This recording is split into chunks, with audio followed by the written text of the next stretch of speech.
नमस्कार. निवेदक विठ्ठल पवार या माझ्या यूट्यूब चॅनलमध्ये आपल्या सर्वांचं सहर्ष स्वागत करत आहे. सूत्रसंचालकानं दररोजचं वाचन कसं करावं यावर आधारित आजचा यूट्यूब व्हिडिओ आहे. मी आपल्या सर्वांना सांगेल की सूत्रसंचालकाने दररोज वाचन केलं पाहिजे. मग दररोज वाचन नेमकं काय करावं, तर याबद्दलचीच माहिती या यूट्यूब व्हिडिओमध्ये आपण पाहणार आहोत. तर सकाळी आपण उठल्यानंतर सकाळी आपण वेगवेगळे असणारे सुविचार, तसेच स्वामी विवेकानंदांचे असणारे विचार, असे संतांची असणारी सुवचनं, बोधकथा, ही पुस्तकं आपण सकाळी वाचली पाहिजे. तसेच दुपारी जे विविध प्रकारचे असणारे जे वर्तमान पेपर आहेत, त्या वर्तमान पेपरमधील असणारे विविध प्रकारचे लेखन, उदाहरणार्थ संध्यानंद या पेपरमध्ये आपल्याला विविध प्रकारचं साहित्य लेखन पाहायला मिळतं. उदाहरणार्थ पोपटाचा आगळा महिमा, त्याचबरोबर आपण या ठिकाणी पाहतोय की स्वतः बदला जग बदलेल, अशा पद्धतीनं वेगवेगळे जे विचार आहेत ते विचार सूत्रसंचालकाला त्याच्या निवेदनामध्ये अत्यंत उत्कृष्ट ठरतात. आणि संध्याकाळी तुम्ही तुमच्या असणाऱ्या मोबाईलमध्ये तुम्ही तुमचा आवाज रेकॉर्ड करावा.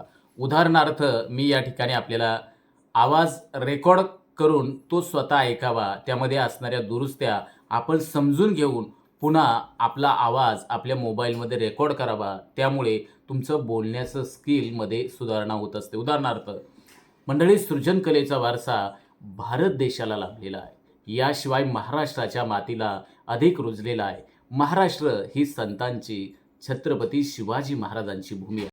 या ठिकाणी स्वतःचा असलेला आवाज, रेकॉर्ड केलेला आवाज तुम्ही या ठिकाणी अशा रीतीनं तुम्ही ऐकू शकता. सृजनकलेचा वारसा भारत देशाला लाभलेला आहे. याशिवाय महाराष्ट्राच्या मातीला अधिक रुजलेला आहे. महाराष्ट्र ही संतांची, छत्रपती शिवाजी महाराजांची भूमी आहे. तर या पद्धतीनं आपल्या आवाजामध्ये चढउतार, आपल्या आवाजाला विशिष्ट टोन, त्याचबरोबर आवाजाला लयबद्धता कशी आपल्याला निर्माण करता येईल, यामुळे आपल्याला सहजपणे लक्षात येत असतं. आणि इतर वेळेस, इतर दिवशी आपण अशा प्रकारची वेगवेगळी पुस्तकं, उदाहरणार्थ बाळासाहेब ठाकरे यांची यशोगाथा, अग्निपंख यासारखी विविध पुस्तकांचं वाचन हे सूत्रसंचालकाने दररोज करणं गरजेचं आहे. आणि आणखीन यामधला सकाळी, दुपारी, संध्याकाळी आपण सविस्तररित्या या व्हिडिओमध्ये पाहणार आहोत. सूत्रसंचालकाने भाषण करणाऱ्या व्यक्तीनं किंवा व्याख्याते यांनी दररोज काय वाचन करावं, तर आपण या ठिकाणी पाहणार आहोत. दररोज वाचन काय करावं याचं स्पष्टीकरण आपण पाहणार आहोत. सूत्रसंचालक, व्याख्याते आणि भाषण करणाऱ्यांसाठी दररोज वाचन कसे करावे? खरं तर व्यायामासारखं आहे. शरीरासाठी व्यायाम जसा आवश्यक, तसंच मन आणि वाणीसाठी वाचन अत्यंत आवश्यक आहे. चला, हे आपण क्रमवार उदाहरणासह आणि तुम्हा सर्वांना सहजपणे समजेल अशा सोप्या भाषेत मी आपल्याला या ठिकाणी सांगणार आहे. 1. सकाळी प्रेरणादायी वाचन, अर्थात मनाला ऊर्जा द्या. उदाहरणार्थ सकाळी 15 मिनिटे पॉझिटिव्ह थॉट्स किंवा संत विचार वाचा. मगाशी आपल्याला सुरुवातीला मी सांगितल्याप्रमाणे उदाहरणार्थ स्वामी विवेकानंद, डॉक्टर APJ अब्दुल कलाम, साने गुरुजी, गदी माडगुळकर यांचे विचार आपण दररोज सकाळी वाचा. मित्रांनो, हे चहातल्या साखरेसारखं आहे. कमी प्रमाणात घेतलं तरी दिवसभर गोडवा ठेवतं. 2. दुपारी माहितीपर वाचन, अर्थात तुम्ही तुमचं ज्ञान साठवा. सूत्रसंचालक आणि व्याख्याते म्हणून तुम्हाला विविध विषय येतात. शिक्षण, संस्कृती, समाज, इतिहास, विज्ञान, सध्याच्या घडामोडी इत्यादी. काय वाचावं? एखादं संपादकीय लेख, मग लोकसत्ता, सकाळ, महाराष्ट्र टाइम्स किंवा दैनिक संध्यानंद मधील विचारप्रधान लेख, मासिक किर्लोस्कर असतील, लोकप्रभा, चतुरा. हे वाचन म्हणजे बँकेत पैसा साठवण्यासारखं आहे. लगेचच उपयोगी नाही वाटत, पण गरजेच्या वेळी आपल्याला ते अमूल्य ठरतं, उपयोगी पडतं.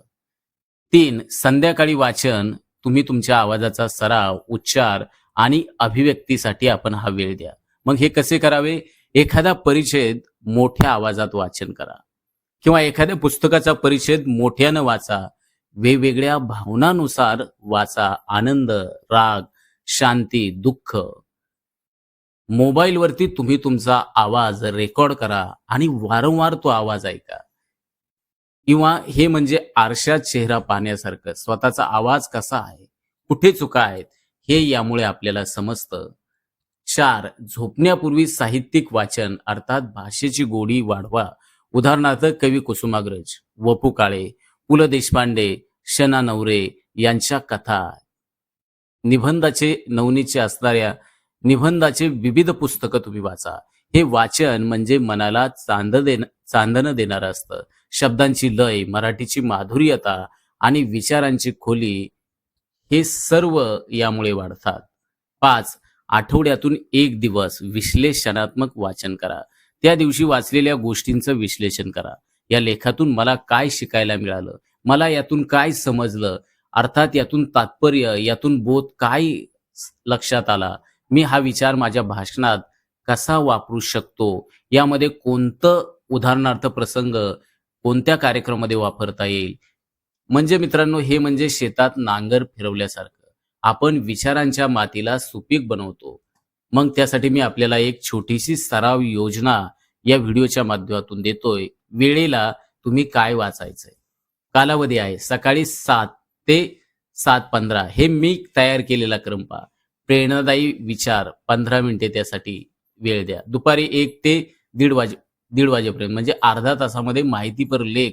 मग तुम्ही दैनिक वृत्तपत्रांमधील वाचा, मासिकांमधील वाचा. त्यासाठी अर्धा तास वेळ द्या.